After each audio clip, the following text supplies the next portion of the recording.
Hi everybody, welcome back to my channel. It is 2020. Can you believe it?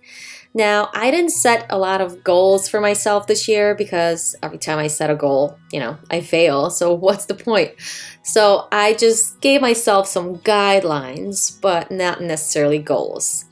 And this year, some of you may be disappointed, but not really because not a lot of you joined in, but there won't be monthly and daily challenges going out because they haven't been going that well. Like, nobody joins in the challenge, so there really isn't much point for me to host one.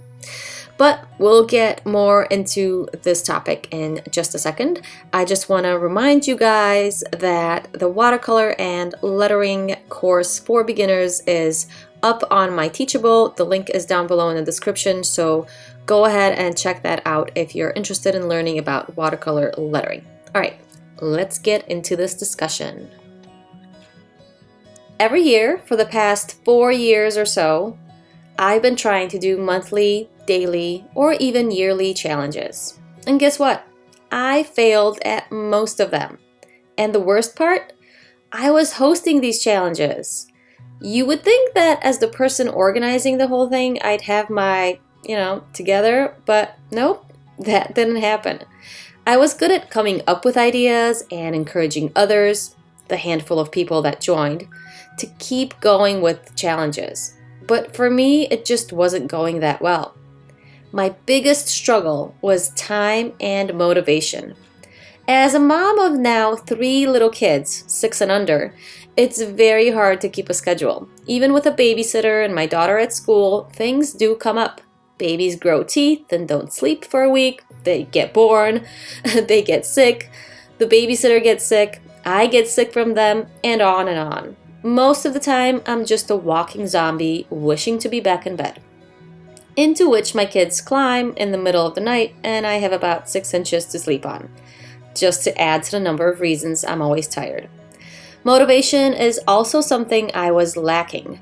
The monthly challenges just weren't for me. I don't need to learn lettering.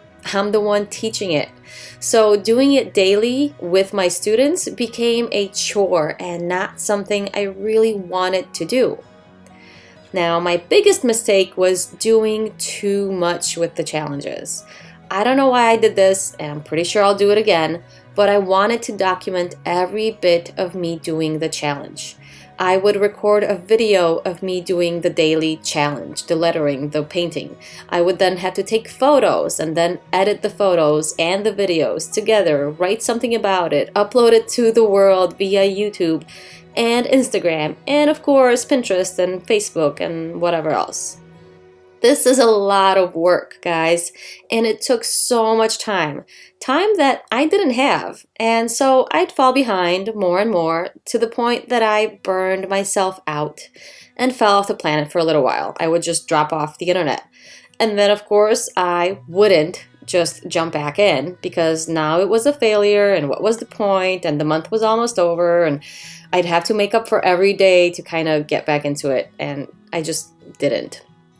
My biggest challenge with the challenges was not having people join.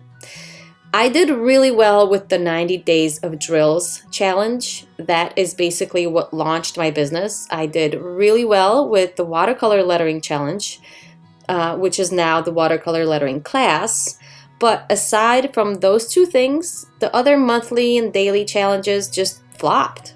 At first, some people joined here and there, but then it just totally failed. Nobody showed up. Nobody was posting things on Instagram where the challenges basically lived. Nobody was tagging me, so nobody else found out about the challenge.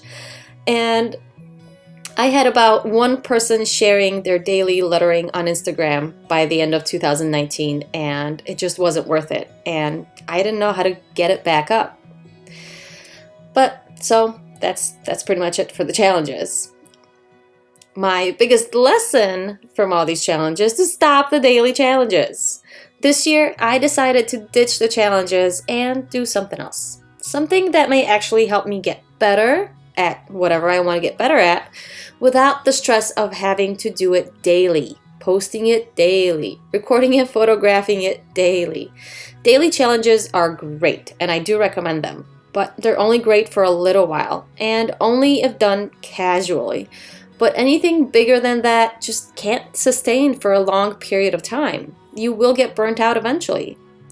For 2020, I decided to focus on monthly themes.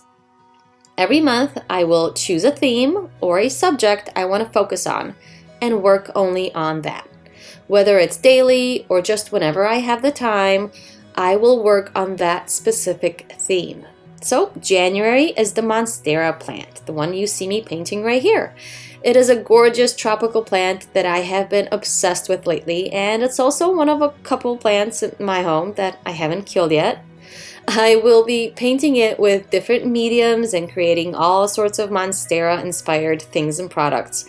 What those are, I don't know yet, but at least this way I won't have to wonder, what do I paint today? Because I already know the answer. It's a Monstera plant in one shape or another. It will also help me get better at painting plants and drawing plants and leaves, something that I want to get better at, but I usually skip over.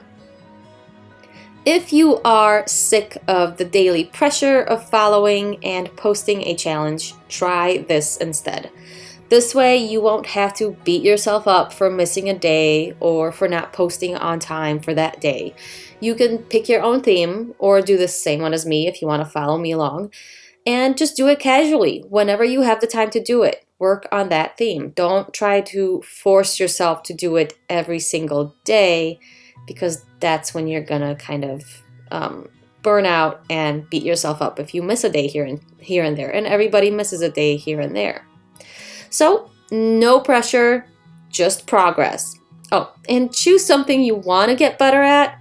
It will be great to devote a whole month to something you want to learn instead of just doing it because you want to be part of a challenge. So choose a theme that you really want to get better at. For me, it's painting trees. I really want to learn how to paint better trees.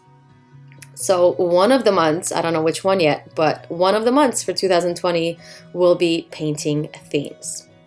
All right, guys, so I hope you like this theme. I don't want to call it challenge, but this theme subject thing for 2020. And if you have an idea of a theme that you want to work on, let me know down in the comments. I'd love to know what you guys want to get better at, what you want to devote your whole month to kind of studying and learning more about. So let me know in the comments. And if you're all for the daily challenges, let me know as well. I want to know what you guys think of this, because this is kind of an experiment. I haven't done this before, so we'll see how this year goes, and if I stop doing themes by March, then so be it. But for now, I am all in for the monthly themes. All right, guys, enjoy the rest of this video, and I'll chat to you down below.